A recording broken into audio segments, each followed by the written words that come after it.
Welcome and thank you for coming. My name is Brandy Harrop and I have been nominated as the Green Party of Canada candidate for the Sherwood Park Fort Saskatchewan federal riding. I have lived in Alberta for most of my life and I have been in Strathcona County for 16 years. I love it here and I want to protect it. I am ready to go to the mat for this riding. Evil has no greater ally than good men and women who are prepared to do nothing. Martin Luther King. Doing nothing has never been an option for me. I have always, throughout my whole life, tried to right wrongs, tried to look for the fair middle ground, and I have always wanted to see happiness for people. I have always been passionate about things I truly believe in, and I've gone after making them a reality. I am feeling very passionate about representing Strathcona County. We do not inherit this earth from our ancestors. We borrow it from our children. I am a wife and a mother of two, and Canada today is not the Canada that I want to hand over to my children. I want my children to enjoy clean air, safe, clean water, and the freedoms that I have enjoyed. With the many cuts to environmental monitoring and the eliminations of protections such as the Water Protections Act, I am fearful that my dream for them will not become a reality. I want my children to be healthy and happy for their whole lives. I want my children to be able to find jobs and to prosper. Because as much as I love them, I don't want them to live with me forever. There are many things that I am greatly concerned about, such as the decline of democracy by way of the Conservatives disallowing the MPs to vote according to their constituents' wishes, rammed through omnibus legislation, attempts to disenfranchise people with little or no income, not listening to what the people want. The cuts to services like childcare, health care, veteran services, mental health services, and education. The trade agreements such as NAFTA and CETA and the lawsuits that they are creating. The state of our food system and the lack of safety and oversight due to slashes in funding and the elimination of inspectors' jobs. The mismanagement of government funds with missing billions and outrageous spending. The lack of fairness in the taxation system and how tax dollars are allocated. Our failing energy sector, where crude oil prices are dropping and people are losing jobs. We have neglected to anticipate the future and diversify into renewable energy sources. Climate change, which we could be contributing significantly to help solve due to our wealth and knowledge, but we have neglected to do so.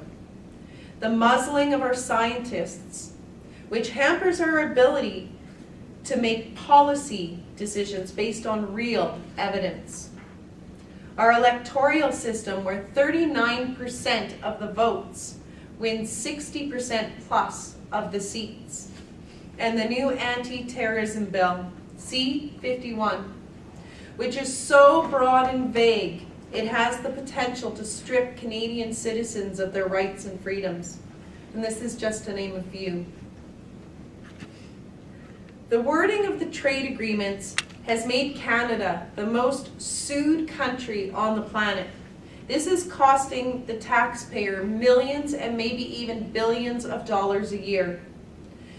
Some of these trade agreements span decades and will affect generations to come. We can no longer make decisions based on what is good for Canadians if those decisions are not in the best interest of foreign corporations, because we have a legal obligation to uphold with these trade agreements. For example, in 1997, Canada restricted import and transfer of the gasoline additive MMT because it was a suspected neurotoxin that had already been banned in Europe. Ethyl Corp, the US multinational that supplied the chemical, sued the Canadian government for $350 million and under NAFTA and won. Canada was forced to repeal the ban, apologize to the company, and pay an out-of-court settlement of $13 million US. Anything that hampers our ability to make decisions and create policy in our best interest has destroyed representation and democracy. In my opinion, this is why petitions, letter writing to our elected officials, and peaceful protests are no longer effective in getting the voice of the people heard. I made the decision to run for the Green Party of Canada because only this political party wants to address the issues surrounding our trade agreements with other countries. In our current taxation system, Canadians provide around 49% of the taxation revenue through personal income tax, even though many of our citizens are barely scraping by. At the same time, the corporate tax contributions are sitting at 13.6%. Many of these corporations are making billions in profits while paying little to no tax, thanks to loopholes in the taxation system. The Canadian people are seeing cuts to essential services such as healthcare, education, services to seniors and veterans, and childcare, while industries are receiving subsidies in the billions. In my opinion, this is not right and it is not fair. We need a fair taxation system. We need to be looking at, discussing, and implementing taxation reform. We also need to change the priorities of how that tax money is spent. While I'm talking about money, I would like to talk about the mismanagement of public funds by the present federal government. In 2013, $3.1 billion in anti-terrorist funding went missing, and to this day it has not been accounted for. In the current fiscal year alone, the Harper government has committed $65 million to advertising its activities, including $7 million on an anti-drug campaign that couldn't even get an endorsement from the Canadian doctors. The Conservatives spent $28 million just to celebrate the War of 1812. And to date, the government has spent $700,000 in legal fees to reduce the payouts of our veterans from Afghanistan. I can think of much better uses for those dollars. We need to do better.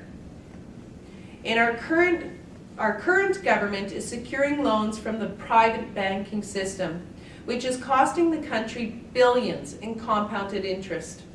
Why is the government using this very expensive route, which only stands to put us further into debt and eat up our funds?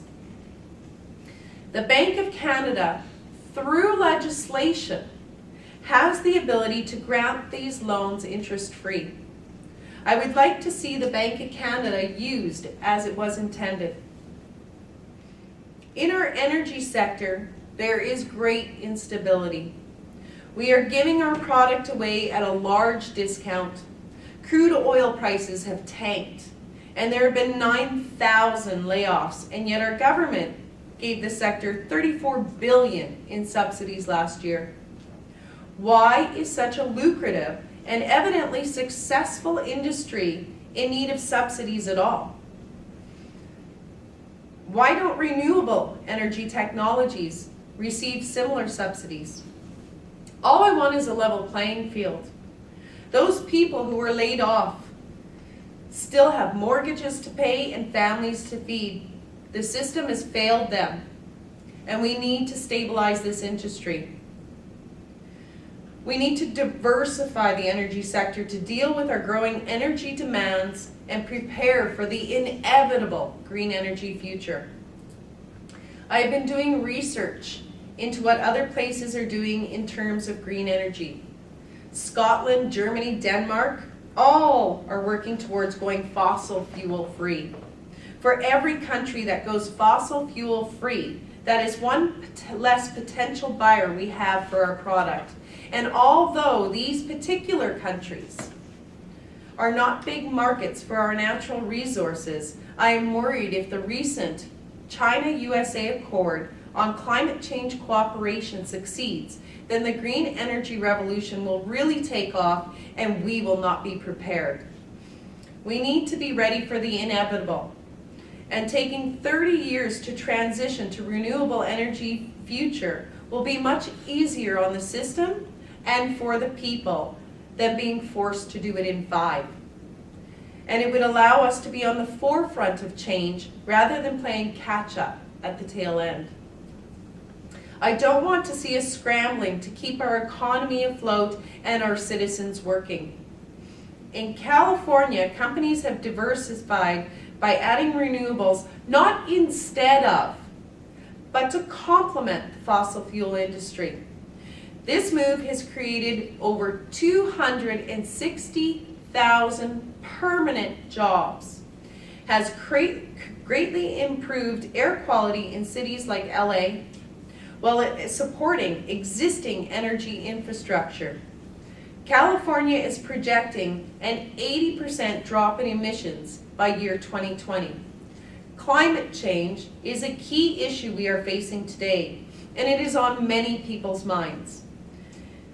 As the push to address climate change gets stronger, the focus will end up on our oil industry.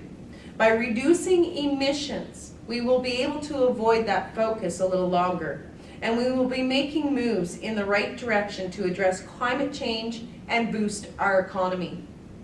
The Green Party of Canada believes in evidence-based decision-making. As science gets in the way of the Conservative Party's agenda to support industry at any cost, we have seen what is being referred to as the muzzling of the scientists. Hundreds of programs, world-renowned research facilities have lost their funding in the last 5 years, with more than 2,000 federal government scientists and researchers have been dismissed. In a recent poll, we find out that less than 14% of scientists, including many based in university labs, feel safe reporting findings that go against industry's best interest. How can we make sound, informed decisions without objective evidence?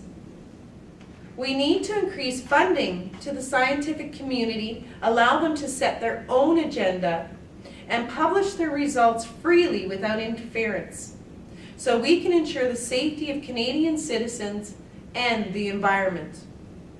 This is one step to ensuring that all future generations will be able to enjoy the Canada that we all used to know and love. Bill C-51, the new anti-terrorism bill, should not be the first line in defense against the fight against terrorism. This bill will threaten our freedom of speech and the right to due process and prosecutions. It will damage privacy rights and freedoms, and it will have the potential to allow peaceful protesters to be labeled as terrorists. It will turn CSIS into a needlessly more powerful secret police force with little to no oversight. How are journalists and the media going to be able to do their job if there is no freedom of speech? Any citizen who has committed no crime could be arrested and held for an indefinite period of time with no charges laid. The citizens of Canada will no longer be able to criticize the government for the decisions that they don't agree with. This is not what I want to see for the future of Canada. The Green Party of Canada is 100% against this bill. In my opinion, if we need a starting point in the fight against terror, I suggest the first place we start is stop selling weapons to countries that either sanction terror or are at risk of losing control to terrorists, and we must leave Canadian citizens' rights and freedoms intact. Elizabeth May is fighting for our rights and freedoms, but she needs more MPs in the House of Commons to achieve her goal. Canadians need to support her efforts by electing more Green Party federal MPs. Anyone who knows me knows that the food system has been my passion for years. Food security, food sovereignty, and the elimination of GMOs, genetically modified organisms, from our food systems are very important to me.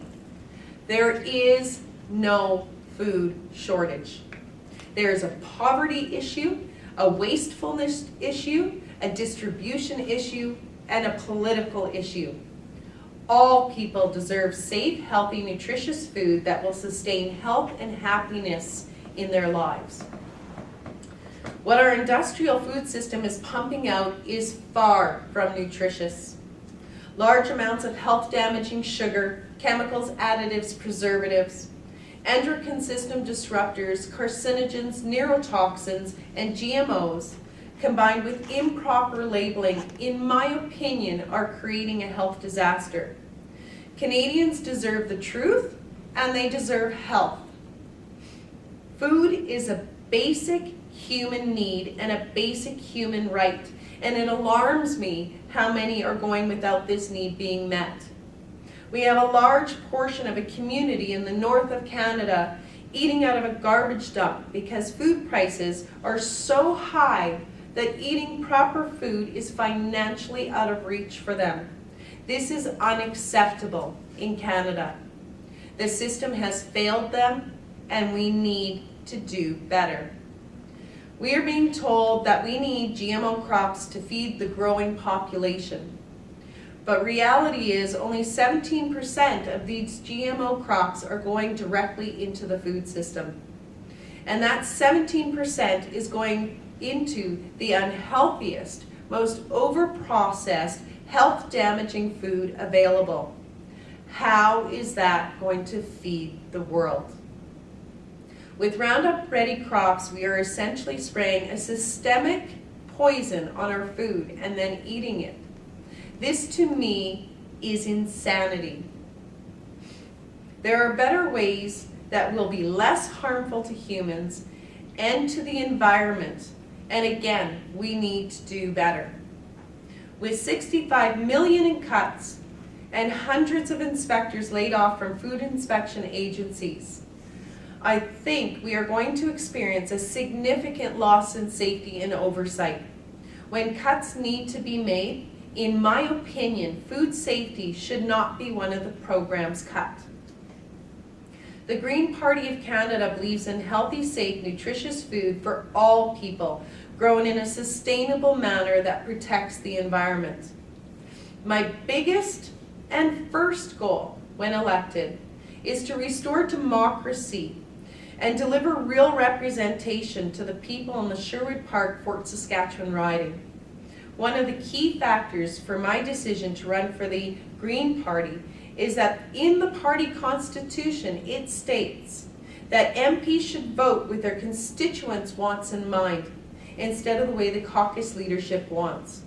This allows proper representation for the people and hence real democracy.